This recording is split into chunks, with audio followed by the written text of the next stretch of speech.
Thank you, Mr. Chair. Mr. Chair, the member who's just resumed his seat expresses puzzlement at the fact that there are votes being cast against this bill, and so perhaps I'll start this first contribution on this stage of consideration of the bill by just recapping on that. And the purpose of this bill is that it's supposed to be a set of uncontroversial measures which are intended to address regulatory duplication, gaps, administrative errors and inconsistencies between different pieces of legislation. So that's what the bill is supposed to be about.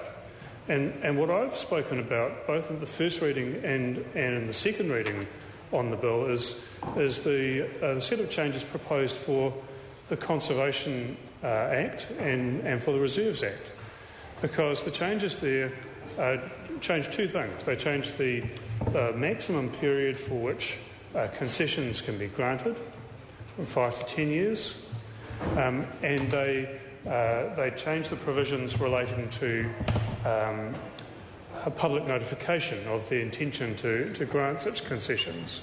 And neither of those is actually about any of those objectives for the bill.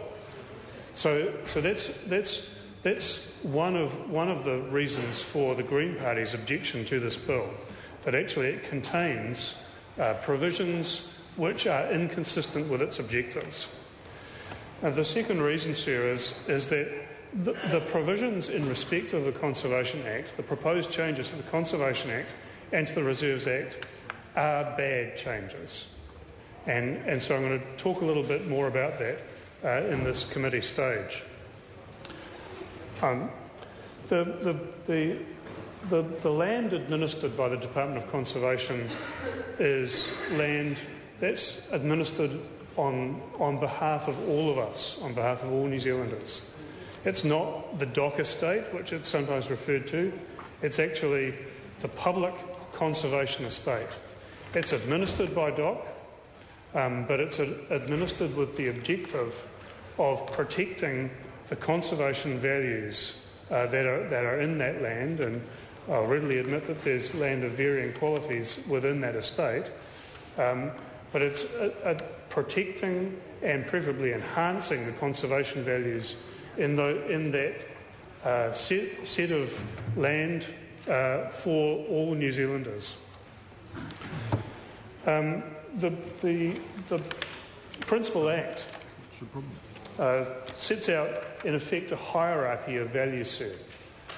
And this is important to understand for the context into which the proposed changes to the Act will take place.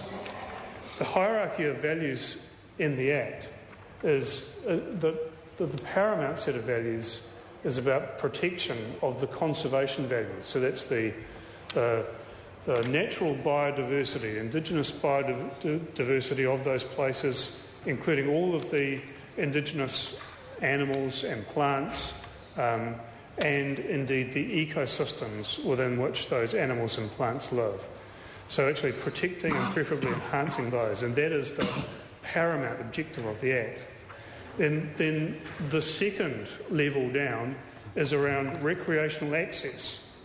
The Act sets out to encourage New Zealanders to have recreational access to these places that are being protected on our behalf. But the recreational access ought not to occur at the expense of the conservation values. And then the third tier down. The third tier down is around allowing for tourism and other commercial activity. So that commercial activity ought not to occur at the expense of either conservation values of these places or New Zealanders' recreational access to them. Now, one of the ongoing critiques of the performance of the Department of Conservation, in fact, and the successive governments in conservation, is around blurring of recreational access and commercial activity. that actually the hierarchy that's intended by the Act is not always respected. Mr. Chair. Kevin Haig. That hierarchy, sir, thank you, sir, for the call again. That hierarchy is not always respected by the process. And indeed, what we are faced with now, sir, is a set of pressures that are on the department and indeed on government of any hue that should hold that conservation responsibility around the increasing threats to biodiversity and increasing threats to the conservation values that we're trying to protect and enhance. So in the face of this, sir, the government has made a number of decisions that have in fact compounded that problem, made that problem worse. In the Prime Minister's statement to this House at the beginning of this year's session, his statement in the section that dealt with the environment and conservation was entitled Unlocking Resources. And so that's directly germane to this bill, because this bill is about commercial activity that occurs in the public conservation estate.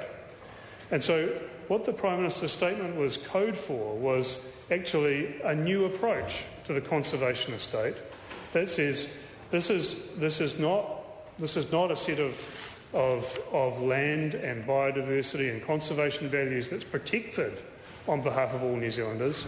It's a set of resources that could be exploited for commercial gain. And so what he's doing with that statement is in fact reversing or undermining is probably a good word for it, sir, the hierarchy of values that is set out in the Act. And we've seen just over the last couple of days attacks on water conservation orders. We've seen the proposals for mining in Schedule 4 lands, which are the practical application of the Prime Minister's intent. Now, what that represents is an expropriation of land and resources that are held by the public. They're owned by the public in common, an expropriation for private gain.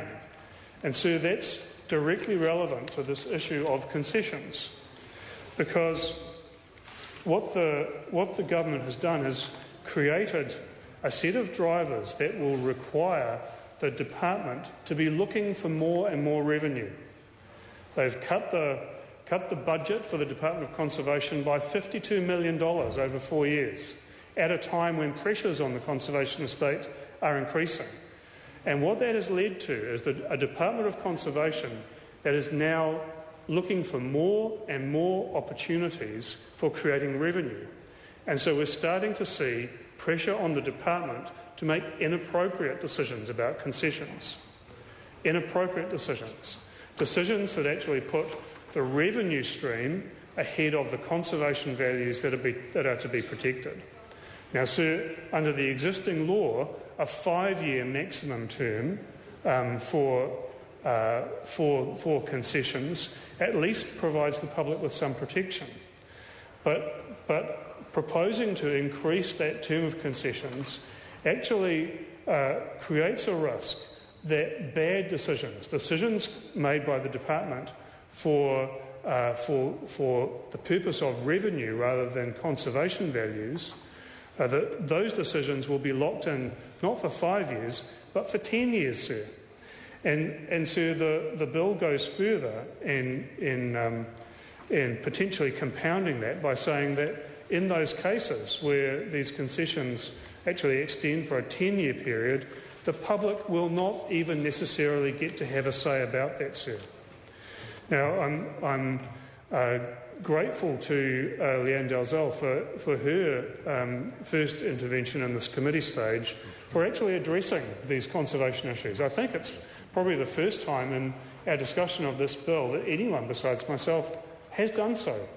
And so I'm grateful for doing that and for that question. And sir, I'm also grateful for the Minister for answering that. Unfortunately, that information provides us a retrospective look at what's been occurring around concessions.